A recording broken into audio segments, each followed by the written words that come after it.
6 кастрычніка 1941 пад Мцэнскам, Орловская вобласць, адбылася легендарная танкавая бітва. 4-я танкавая брыгада палкоўніка Михайла Катукова, нягледзячы на значную перавагу саперніка, разбіла 4-ю танкавую дывізію 2-й танкавай групы генца Гудерыяна.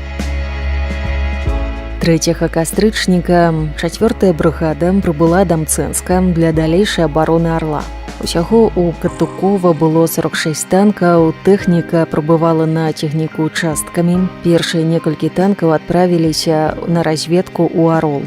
6 Т-34 і 2 КВ з разведкі не вярнуліся. Ноччу савецкія танкісты ўзялі рэванш. Знішчылі 14 нямецкіх танкаў і 5 машын з пяхотай. 4 кастрычніка раніцай у Арол прыбыў Катукоў з асноўнай часткай брыгады.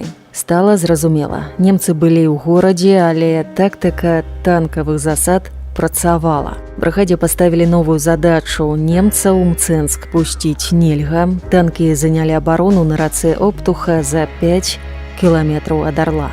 5 кастрычніка камандзір 4-й танкавай дывізіі фон Лангерман адправіў танкі на Мцэнск па шашы. Яго разведчыкі выявілі пяхотны батальён рускіх, які акапаўся на беразе. Пяхота правяла разведку боем, знайшла сістэму абароны, яе пачалі бамбіць. Потым фон Лангерман кінуў у бой 40 танкаў і пяхоту. Немцы сходу занялі лжывыя пазіцыі, потым уварваліся на сапраўдныя. Катукоў даў сігнал танкам брыгады у бой.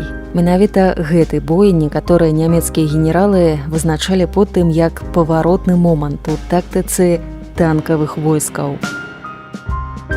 Танкісты Катукова працавалі групамі, канцэнтравалі агонь на адной цэлі. Нямецкія танкі загараліся адзін за адным. Яны былі не гатовыя да танкавых дуэляў. Адна з лепшых танкавых дывізій вермахта імкліва адступіла, кінула 18 згарэлых танкаў. Увечары брыгада Катукова спынілася ля сяла Першы воін. Новая пазіцыя на вышыні адкрывала добры агляд на поўдзень, адкуль ішлі немцы, а хмызнякі і дрэвы дазвалялі замаскіраваць нашы танкі. Раніцай 6 кастрычніка з боку Арла зноў пайшлі нямецкія калоны.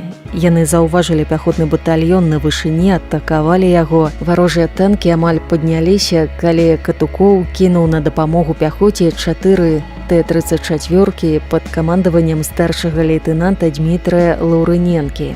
Яго група ударыла ў фланг перадавой групе нямецкіх танкаў. Перш чым тыя апамяталіся і развярнуліся, Т-34 схаваліся ў яры, а праз некалькі хвілін з'явіліся лявей з-за пагорка, зайшлі немцам у тыл, зноў ударылі з фланга. 4-я дывізія вермахта страціла за некалькі хвілін 15 танкаў. Усяго ж пад Мцэнскам немцы не далічыліся 133 бронемашын і паловы палка пяхоты. Танкавая дывізія была фактычна знішчана. Гудерыян у мемуарах быў лаканічны. На поўдзень ад Мцэнска 4-ю танкавую дывізію атакавалі рускія танкі, ёй давялося перажыць цяжкі момант. Упершыню выявілася ў рэзкай форме перавага рускіх танкаў Т-34. Дывізія панесла значныя страты, намечанае хуткае наступленне на Тулу давялося адкласці.